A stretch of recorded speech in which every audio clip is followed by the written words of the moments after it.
More than 7,000 Russian troops have been killed in less than 3 weeks of fighting, according to conservative U.S. estimates.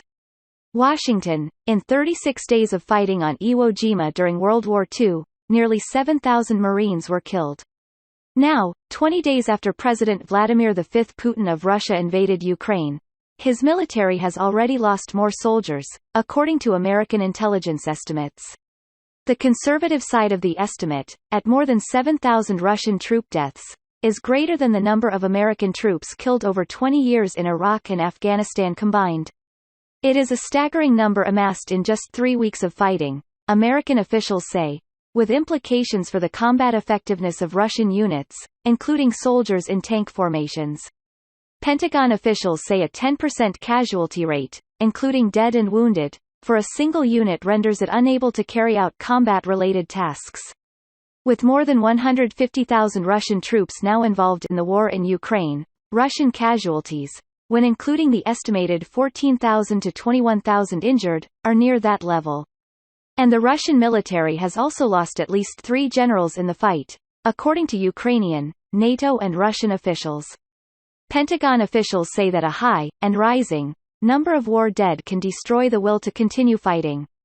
The result, they say, has shown up in intelligence reports that senior officials in the Biden administration read every day. One recent report focused on low morale among Russian troops and described soldiers just parking their vehicles and walking off into the woods. The American officials, who spoke on the condition of anonymity to discuss operational matters, caution that their numbers of Russian troop deaths are inexact, compiled through analysis of the news media. Ukrainian figures, which tend to be high, with the latest at 13,500, Russian figures, which tend to be low, with the latest at 498. Satellite imagery and careful perusal of video images of Russian tanks and troops that come under fire. American military and intelligence officials know, for instance, how many troops are usually in a tank, and can extrapolate from that the number of casualties when an armored vehicle is hit by, say, a Javelin anti-tank missile. The high rate of casualties goes far to explain why Russia's much vaunted force has remained largely stalled outside of Kyiv, Ukraine's capital. Losses like this affect morale and unit cohesion, especially since these soldiers don't understand why they're fighting, said Evelyn Farkas, the top Pentagon official for Russia and Ukraine during the Obama administration.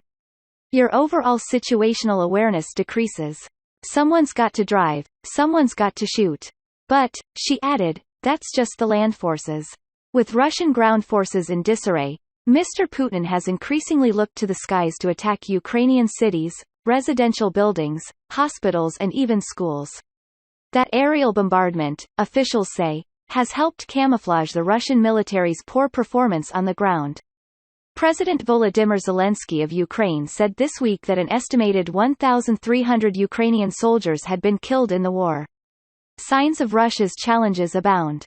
Late last week, Russian news sources reported that Mr. Putin had put 2 of his top intelligence officials under house arrest.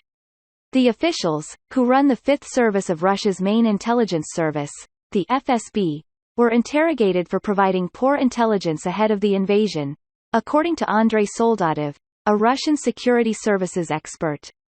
They were in charge of providing political intelligence and cultivating networks of support in Ukraine, Mr. Soldatov said in an interview. They told Putin what he wanted to hear, about how the invasion would progress. Russians themselves may be hearing only what Mr. Putin wants them to hear about his operation in Ukraine, which he refuses to call a war or an invasion. Since it began, he has exerted iron control over the news outlets in Russia. State media is not publicizing most casualties, and has minimized the destruction.